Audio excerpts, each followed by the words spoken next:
प्यारे बच्चों, आज हम ऊष्मागतिकी में ऊष्मागतिकी के प्रथम नियम का अध्ययन करने जा रहे हैं। किसका अध्ययन करने जा रहे हैं? ऊष्मागतिकी का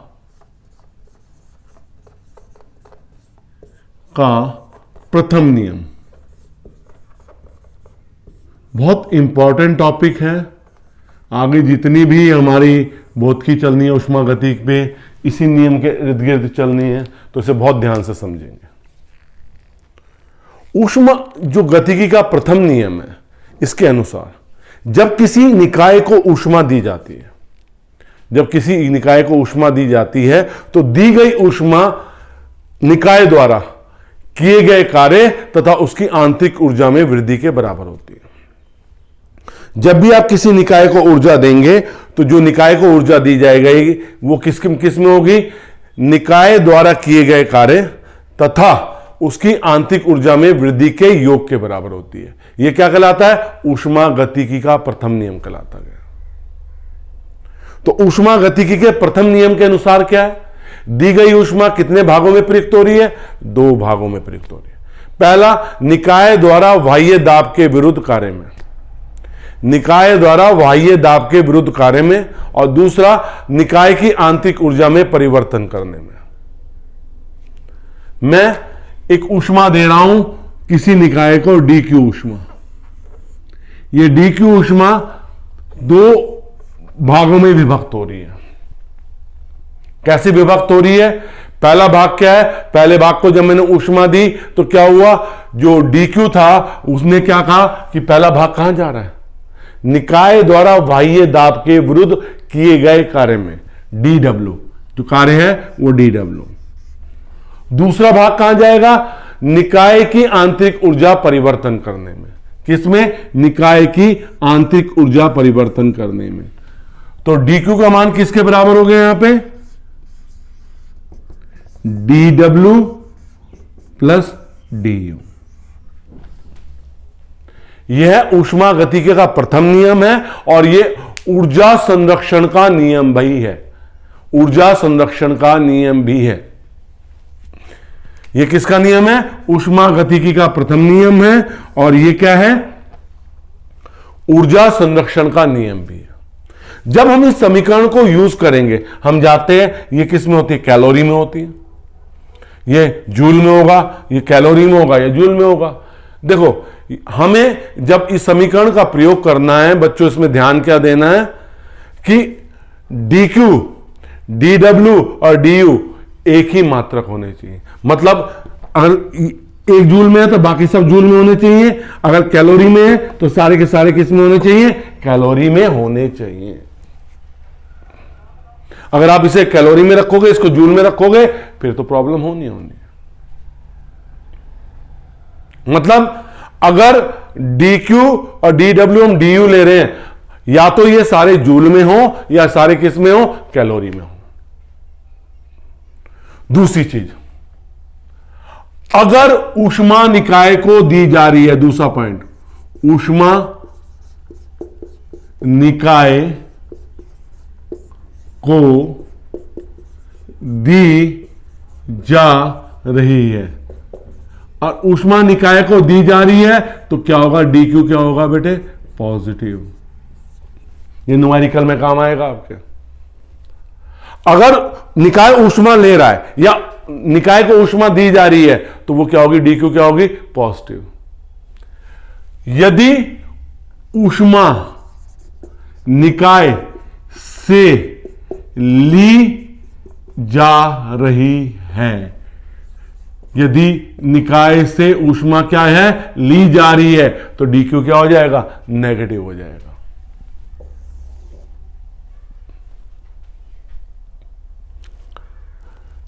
अगर हम किसी निकाय को ऊष्मा दे रहे हैं या निकाय ऊष्मा ग्रहण कर रहा है, एब्जॉर्ब कर रहा है, तो डीक्यू पॉजिटिव होगा। यदि निकाय ऊष्मा दे रहा है या हम निकाय से ऊष्मा ले रहे हैं तो डीक्यू क्या होगा? नेगेटिव होगा। तीसरी चीज, कार्य निकाय द्वारा किया जा रहा है, किया जा रहा है। यदि कार्य कौन कर रहा है? निकाय कर रहा है। Work done by the system है, कार्य निकाय कर रहा है। तो डीडब्ल्यू क्या हो जाएगा आपका? तो डीडब्ल्यू क्या हो जाएगा आपका? पॉजिटिव। क्यों? आपको सूत्र याद है? W is equal to PV2 minus V1। अगर कार्य निकाय द्वारा किया जा रहा है तो गैस एक्सपेंड हो रही है, मतलब तो इसलिए पॉजिटिव होगा। यदि कार्य निकाय पर किया जा रहा है तो डीडब्ल्यू क्या हो जाएगा? नेगेटिव हो जाएगा। जब निकाय पे कार्य होगा तो गैस क्या होगी? संपीड़ित होगी और डीडब्ल्यू क्या होगा? नेगेटिव होगा। चौथा पॉइंट, यदि आंतरिक ऊर्जा बढ़े, यदि आंतरिक ऊर्जा बढ़े, अगर हम आंतरिक ऊर्जा को बढ़ा रहे हैं तो डी क्या हो जाएगा? पॉजिटिव हो जाएगा। यदि आंतरिक ऊर्जा घटे तो डी क्या हो जाएगा? नेगेटिव हो जाएगा। तो ये जो मैंने महत्वपूर्ण चीजें आपको बताई हैं कि जब हम इस समीकरण का प्रयोग करेंगे तो सारे के सारे या जूल में हो या कैलोरी में हो। अगर निकाय को ऊष्मा दी जा रही है तो डीक्यू पॉजिटिव है, अगर निकाय से ऊष्मा ली जा रही है डीक्यू नेगेटिव है। यदि कार्य निकाय द्वारा किया जा रहा है तो वर्क डन धनात्मक है, और कार्य निकाय पर किया जा रहा है तो वो ऋणात्मक है। यदि आंतरिक ऊर्जा बढ़ रही है तो डी पॉजिटिव है, यदि आंतरिक ऊर्जा घटे तो डी क्या होगी? नेगेटिव होगी। ये कुछ तथ्य हैं जिन्हें हम ऊष्मागतिकी के प्रथम समीकरण में प्रयोग करते हैं, और ये चीजें हमें याद होनी चाहिए। सबसे ज्यादा कंफ्यूजन ये करता है कि अगर हम निकाय को ऊष्मा दे रहे हैं तो वो पॉजिटिव होगी, अगर निकाय ऊष्मा दे रहा है, निकाय से ऊष्मा ले रहे हैं तो वो क्या होगा? नेगेटिव होगी। क्या होगी? निकाय। अब हम आते हैं अपने नेक्स्ट टॉपिक पे। हमने ऊष्मागतिकी का प्रथम नियम जाना, हमने ये जाना कि जो ऊष्मा दी जाती है दो तरह से यूज होती है, एक कार्य करने में, दूसरी किस में? आंतरिक ऊर्जा बढ़ाने में। अब इस ऊष्मागति के प्रथम नियम के अनुप्रयोग को भी हम क्या करेंगे? अध्ययन करेंगे। ऊष्मा गतिकी के प्रथम नियम का अनुप्रयोग।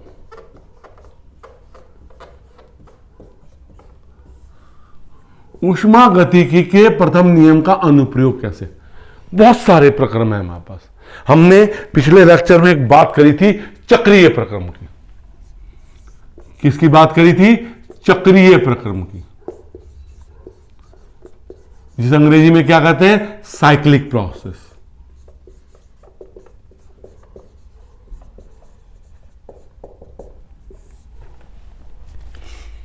चक्रीय प्रक्रम क्या होता है?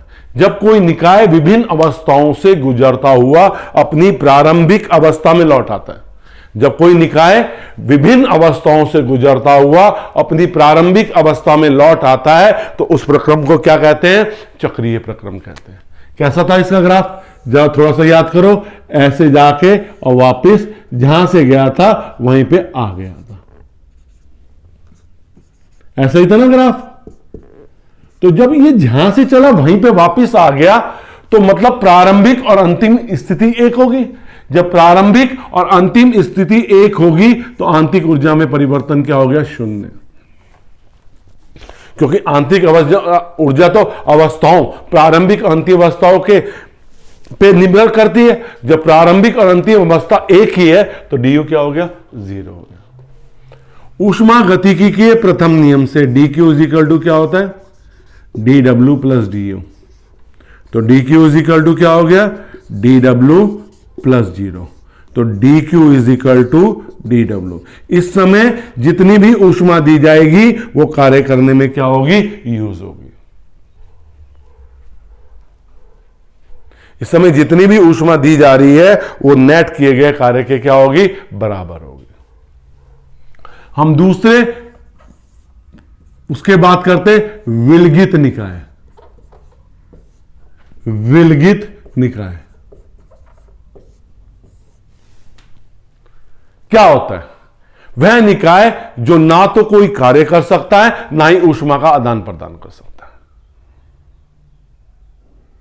एक ऐसा निकाय जो ना तो कार्य कर सकता है, ना ही ऊष्मा का आदान प्रदान कर सकता है, क्या कहलाता है? विलगित निकाय कहलाता है। विलगित निकाय कहलाता है। तो विलगित निकाय में ना तो ये कार्य कर रहे हैं, ना ही इसमें ऊष्मा का आदान प्रदान हो रहा है। तो dq ऊष्मा गतिकी प्रथम नियम से क्या होता है? dw plus du। तो dq क्या होगा? 0, dw 0 प्लस du। तो आंतरिक ऊर्जा में भी परिवर्तन इसका क्या होगा? शून्य होगा। एक ऐसा निकाय जो ना तो कोई कार्य कर सकता है, ना ही उसमें ना ही बाहर से ऊष्मा का आदान प्रदान कर सकता है, क्या कहलाता है? विलगित निकाय कहलाता है। तो विलगित निकाय में ना तो कार्य कर रहा है, ना ऊष्मा का आदान प्रदान हो रहा है, तो आंतरिक ऊर्जा में परिवर्तन भी क्या हो गया? शून्य हो गया। अब हमने नेक्स्ट थर्ड पॉइंट को डिस्कस करेंगे, रुद्रोष्म प्रक्रम। इंपॉर्टेंट है। रुद्रोष्म प्रक्रम क्या होता है? एक ऐसा प्रक्रम जिसमें ऊष्मा का आदान प्रदान नहीं होता है। हम किस प्रक्रम की बात कर रहे हैं यहां पे? रुद्रोष्म प्रक्रम की। तीसरा,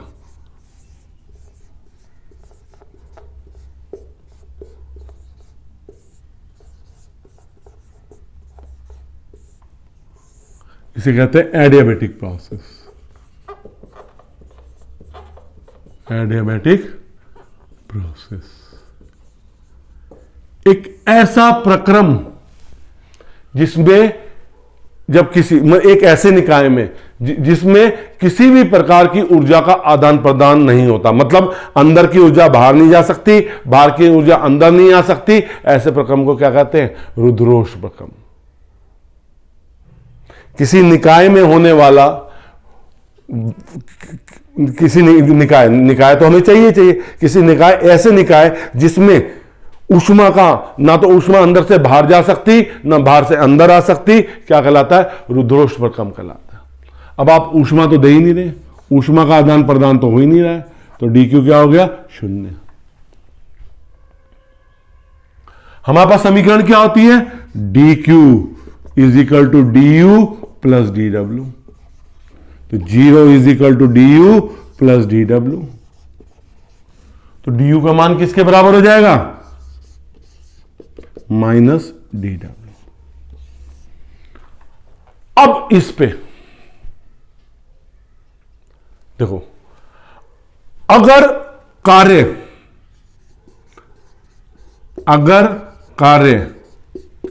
निकाय पर किया जा रहा है, निकाय पर किया जा रहा है, यदि कार्य निकाय पर किया जा रहा है तो dw क्या हो जाएगा? नेगेटिव। तो du क्या हो जाएगा? नेगेटिव माइनस नेगेटिव, तो du क्या आ जाएगा आपके पास? पॉजिटिव।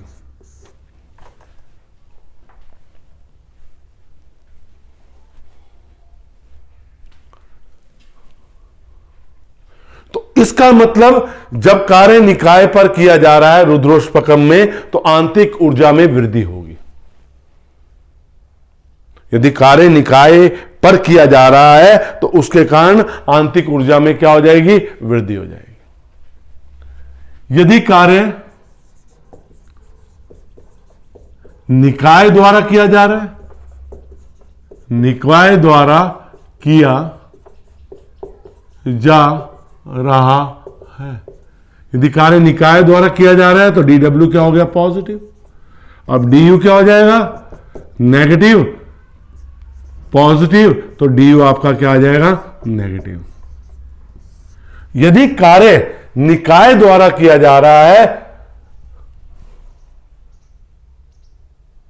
तो ये निकाय पर द्वारा किया जा रहा था, निकाय द्वारा work done by the system में, तो dw क्या हो जाएगा? पॉजिटिव, क्योंकि इसमें गैस एक्सपेंड होगी, वर्क डन पॉजिटिव होगा। जब गैस एक्सपेंड होगी तो उसके ताप में कमी आएगी, उसकी आंतरिक ऊर्जा में क्या होगी?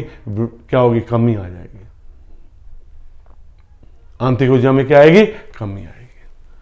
तो ये दुर्दोष प्रक्रम को इसलिए भी समझना जरूरी है। हमने देखा जब कार्य निकाय पर किया जा रहा था तो आंतरिक ऊर्जा में वृद्धि हो रही थी, जब कार्य निकाय द्वारा किया जा रहा था तब आंतरिक ऊर्जा में क्या हो रही थी? कमी।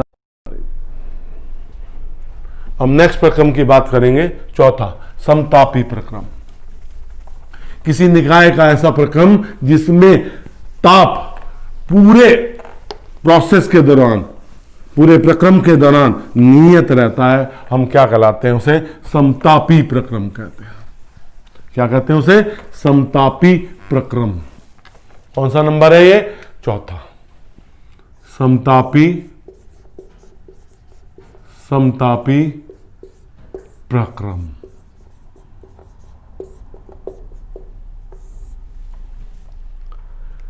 जब ऊष्मागतिक निकाय में होने वाले किसी प्रक्रम के अंतर्गत, जब ऊष्मागतिक निकाय में होने वाले किसी प्रक्रम के अंतर्गत ताप स्थिर रहता है तो उस प्रक्रम को समतापी प्रक्रम कहते हैं। क्या कहते हैं? समतापी प्रक्रम रहते हैं। इसमें क्या रहता है? ताप नियत रहता है। अच्छा, आंतरिक ऊर्जा किस पर निर्भर करती है? ताप पर निर्भर करती है। जब हमारा ताप नियत है, तो आंतरिक ऊर्जा में परिवर्तन क्या हो जाएगा? शून्य। तो dq किसके बराबर होता है? dw plus du। तो dq इज इक्वल टू क्या हो जाएगा आपका?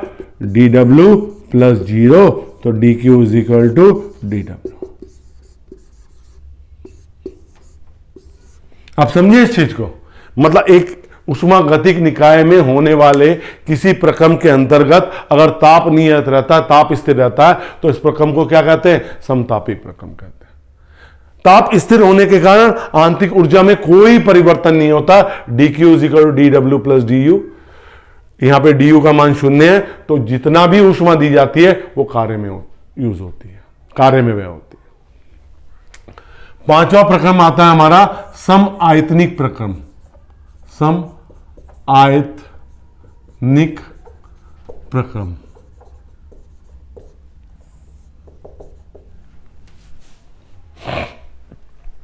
जब किसी निकाय में होने वाले किसी प्रक्रम के अंतर्गत निकाय का आयतन स्थिर रहता है तो वो प्रक्रम क्या कहलाता है? समआयतनिक प्रक्रम कहलाता है। मतलब एक ऐसा प्रक्रम, ऊष्मागतिक निकाय में होने वाले किसी प्रक्रम में अगर निकाय के आयतन में परिवर्तन नहीं हो रहा है, किस में परिवर्तन नहीं हो रहा है? निकाय के आयतन में परिवर्तन नहीं हो रहा है, आयतन नियत है। हमारा कार्य क्या होता है? हमारा कार्य होता है P इंटू dV। तो P इंटू 0, तो dw किसके बराबर आ गया? 0 के बराबर। हमारे पास क्या होता है? dq is equal to du plus dw। तो dq is equal to du plus 0। तो dq is equal to du। इस समय आप जितनी भी ऊष्मा देंगे वो आंतरिक ऊर्जा में वृद्धि करेगी, लेकिन कार्य क्या होगा? शून्य होगा। ऐसे प्रक्रम में दी गई संपूर्ण ऊष्मा निकाय की आंतरिक ऊर्जा करने में व्यय होती है और किसी चीज में व्यय नहीं होती है। तो समआयतनिक प्रक्रम हमारा क्या हुआ? जिसमें हमने आयतन को क्या कर दिया? स्थिर कर दिया। अब हम अपने लास्ट प्रक्रम में चलेंगे, समदाबी प्रक्रम। हम दाब को भी नियत रखते हैं, हमारा दाब भी नियत रहता है। सॉरी, तो हमारा लास्ट आज का टॉपिक है, आज के लेक्चर का, वो है समदाबी प्रक्रम। ऊष्मागतिकी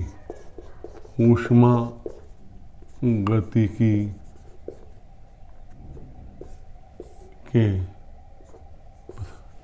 अब हम किसकी बात कर रहे हैं? हमारा छठा प्रोसेस है समदाबी प्रक्रम। समदाबी प्रक्रम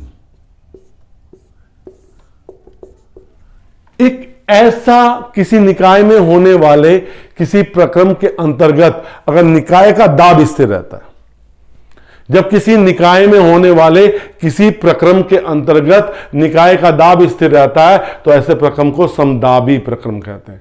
मतलब हमारा क्या चीज स्थिर है? दाब।